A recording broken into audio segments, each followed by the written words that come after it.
Okay, so today we're going to do what's called the scumbling technique. And basically what that is it's combining colors but not so it's saturated. So you're not going to combine the colors before you put it on the paint surface. You're going to combine the colors afterwards. So you're going to need your brush. And I want to show you some things that I did to kind of test out so you can benefit from my lab experiment. So um, I have some scumbling that's here, and you can see how the brush strokes go back and forth in kind of an X, and that's what we want. So over here I've got some white with a little bit of brown, a lot of white with a little bit of brown. I've got more brown mixed in here. I've got some white layered on top of the brown here, and then I started doing the gray and white. But if you notice, there's some light brown that's coming through the page in between here that kind of makes it interesting. So I kind of like that, and I think I'm going to be using some light brown as my base surface, as my third color, but then I'm going to use a gray and I'm going to use some white.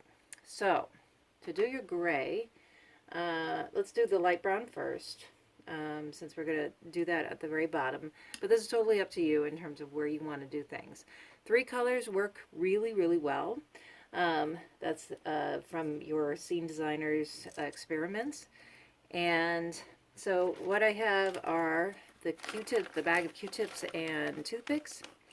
And we're going to take a lot of white and a little bit of brown, and we're going to mix it in to this yogurt cup. And that's going to be the first color that we spread on our paper, just kind of lightly. So a little bit of brown,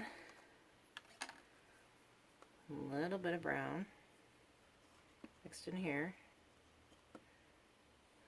You see it?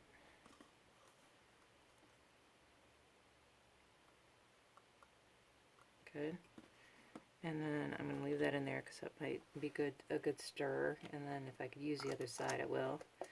Make sure that you put a lid on top of everything so that it keeps nice and moist and it doesn't dry out. And then we're going to put a lot of white in here. If you get a little bit of brown in your brush and it gets back in your paint, don't worry about that. Remember, this is just paint. That's what my scenic design professor told me. It's just paint. It can always be paint over. You can always add more paint. You can add less. It's just paint. It's a good lesson to learn. It's just paint. Alright, so I'm going to mix this all up. And it's okay. Look at how it's mixing. You can still see some white, which is great. You've got some light brown in there, which is good. So I kind of like the white swirls that are in there. I think that's going to add some good texture.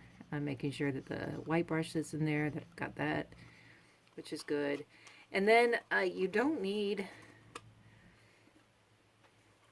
you can use a little bit of water.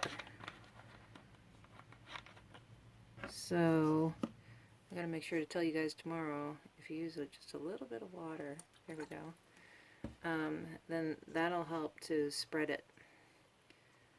There we go.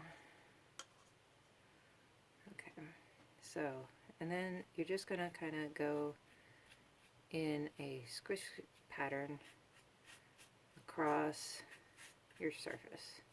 Don't have to cover it all, because remember, we're gray. The big color is going to be gray. This is just going to come through the gray as kind of to give it some texture. And that's all you really need all the way across. With that light brown, it just gives it like some depth. There we go. That's all I need. Okay, so then I'm going to pause it and pick it back up after we do some black and white. So go ahead and rinse out your brush and rinse out your yogurt cup and meet me back here.